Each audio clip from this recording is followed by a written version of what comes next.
মর্টন brand ঘিয়ের রান্না বান্না।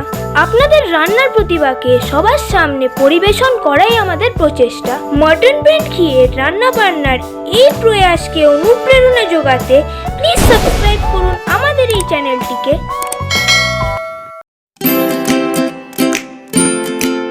আজকে আমাদের অতিথি লিলি চক্রবর্তী হাওড়া থেকে। তিনি বানিয়েছেন কড়াইশুটির বরফি। কড়াইশুটির বরফি বানাতে গেলে কি লাগবে? কড়াইশুটি, চিনি, খোয়া, দুধ, কনডেন্স মিল্ক, কাজু, কিশমিশ, ছোট এলাচ।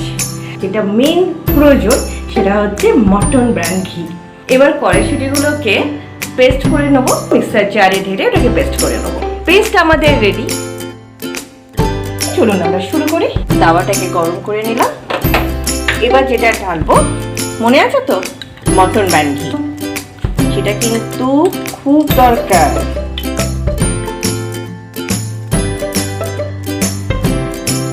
তারপর আমার পেস্ট করা কড়াইশুটি বাটা চলে এসছে। চলুন ঢেলে নিই। একটু করে ঢালবে, আর যখন এটা ঘিটা একটু গরম হয়ে যাবে প্লিজ একটু লো করে দেবেন গ্যাসটাকে, নাহলে কিন্তু পুড়ে যাবে।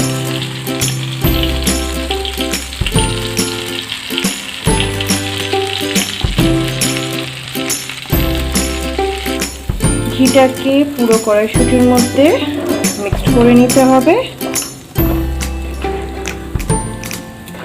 ভালো করে।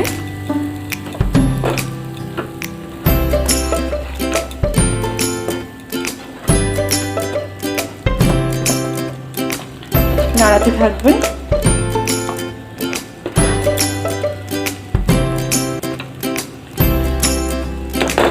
লো আছে 2 মিনিটের মতন রাখবেন।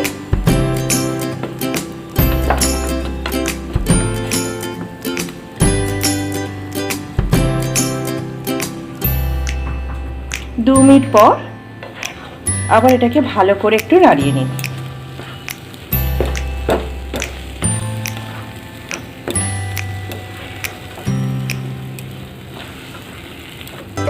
যাতে কড়াইশুটির গন্ধটা চলে যায়। কড়াইশুটির গন্ধটা যেটা থাকে, আমরা অনেক সময় ভাবি যে মিষ্টি বানাবো, যদি কোনো রকম স্মেল আসে, কোনো রকমভাবে স্মেল আসবে না। কেন বলুন তো? মটন ব্র্যান্ড ঘি আছে যে, তাই না? সেটা এমনিতেই সেই গন্ধটা চলে যায়।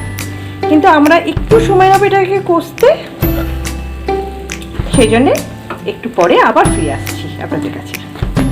আবার চলে এলাম আপনাদের কাছে 10 মিনিট পর। কিন্তু 10 মিনিট ধরে আমি এটাকে নাড়াচাড়া করলাম, সেটা আপনাদেরকেও করতে হবে। তারপরে যেটা দেব সেটা হচ্ছে দুধ। কতটা আমরা কি পরিমাণ দেবো মোটামুটি একটু আপনাদেরকে জানিয়ে দিই। আমার কড়াইশুটি পেস্টটা কতটা ছিল? প্রায় 1 কিলোর মতো। তো 1 কেজি কড়াইশুটির মধ্যে আপনি 1 কাপ দুধ দেব। তার মধ্যে খোয়াটা আপনি আপনার মানে পছন্দ মতন, যদি আপনারা ভালোবাসেন তো দেবেন, আর যদি না দেন নাও দিতে পারেন। এবার দেখুন খোয়াটা অনেকটা ম্যাশড হয়ে গেছে। এবার যেটা দেবো চিনিটা কিন্তু পরিমাণ মতো দেবেন, যেমন আপনি মিষ্টি খেতে ভালোবাসেন ততটাই দেবেন। আমরা কিন্তু প্রচণ্ড মিষ্টি খাই, এই জন্য একটু বেশি ঢালছি। হ্যাঁ,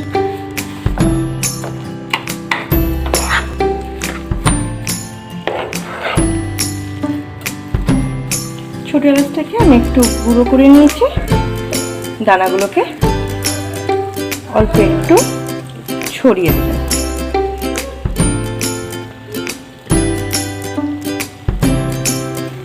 যারা ছোট এলাচের গন্ধ ভালোবাসেন না, তারা ছোট এলাচ না দিলেও চলবে।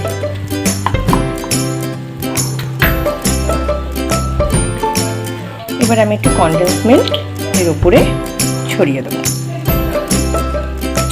দেখতে দারুণ লাগছে না? কিন্তু এই অবস্থায় নামানো যাবে না। এবার এটাকে নিয়ে আবার একটু নাড়াচাড়া। এটা একটু শুকোতে হবে, তাই জন্য আবার ফিরে আসছি 10 মিনিট পর। এবার শুকিয়ে এসছে, দেখুন কড়া থেকে কিন্তু ছেড়ে গেছে। এবার আমরা এটাকে থালায় ঢেলে নেবো ঠান্ডা করবার জন্য।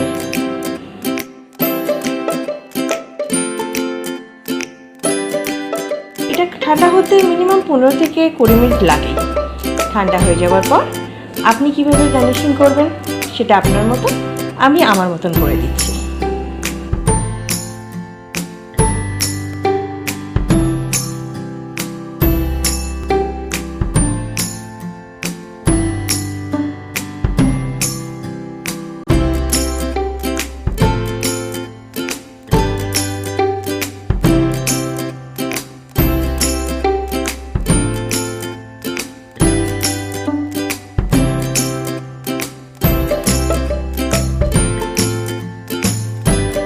রেসিপিটি যদি আপনাদের ভালো লেগে থাকে তাহলে কিন্তু লাইক, কমেন্ট আর শেয়ার করতে ভুলবেন না কিন্তু।